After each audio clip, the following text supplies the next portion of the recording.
Welcome to Bible 101. We're all familiar with the fact that law enforcement authorities can prove that a person has been at a certain location and even handled certain objects because of the fingerprints they leave behind. We're all aware that fingerprints are unique. Yours are different than mine, and so on. We've been looking at the contents and claims of the Bible. Recently, we've examined how that the Bible claims to be from God. What evidence is there that God is the ultimate source of the writings that are called the Scriptures? In order for the Bible to be from God, it would have to bear some characteristics that are not true of just merely human writing. What evidence is there that God's fingerprints are on the Bible? I want to call your attention to one aspect of God's authorship of the Bible, one that is emphasized in the Bible itself, and that has to do with previews or predictions found in the Bible, what the Scriptures call prophecy. We all know that humans are not good at predicting the future. You can take the best economist around, and he or she cannot predict in detail what's going to happen next year with GDP, the stock market, and unemployment figures. In spite of how many sports talk shows there are, no sports expert can predict 5 years from now who's going to win the Super Bowl and the World Series, let alone 25 years from now. Yet the Bible contains some astounding previews and predictions. Certain books of the Bible were written centuries apart from one another. What we see in some of the earlier books are previews or predictions of things that occur later in history that's recorded in some later books of the Bible. Human beings alone cannot produce that kind of literature. Only God, a God who is all-knowing, a God who is all-powerful, can produce writings like that.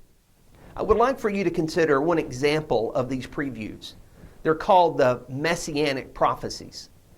In the Old Testament, there are statements about a coming Messiah. Messiah means anointed one. It's an expression for a ruler. Actually, in the New Testament, the term in the Greek language is Christ. This Messiah would be unlike other kinds of rulers. He would be unique in God's plan. One of the places where he is spoken of is found in 2 Samuel chapter 7, verses 12 and 13, where God promises King David, "I will raise up your offspring after you, who shall come from your body, and I will establish his kingdom. He shall build a house for my name, and I will establish the throne of his kingdom forever." Here is one of the things that makes the Messiah unique. Unlike other kings who live and die, the Messiah would have a kingdom that would last forever. It's a bold statement, but the Messiah is previewed as ruling over a kingdom for eternity. More Old Testament writers speak of the Messiah, including Isaiah, who speaks of his mighty rule. Isaiah 52 says in verse 13 and then later in verse 15, "Behold, my servant shall act wisely. He shall be high and lifted up, and shall be exalted. So shall he sprinkle many nations. Kings shall shut their mouths because of him." Yet what follows in the next few lines is very unusual when it comes to a ruler. He is going to be seen as a commoner. He's going to be seen basically as a nobody. And more than that, he's going to be rejected and mistreated. Isaiah 53 states, "For he grew up before him like a young plant and like a root out of dry ground. He had no form or majesty that we should look at him, and no beauty that we should desire him. He was despised and rejected by men, a man of sorrows and acquainted with grief." Another unusual twist about this Messiah is how he will react to being mistreated. Isaiah 53 continues, "He was oppressed and he was afflicted, yet he opened not his mouth.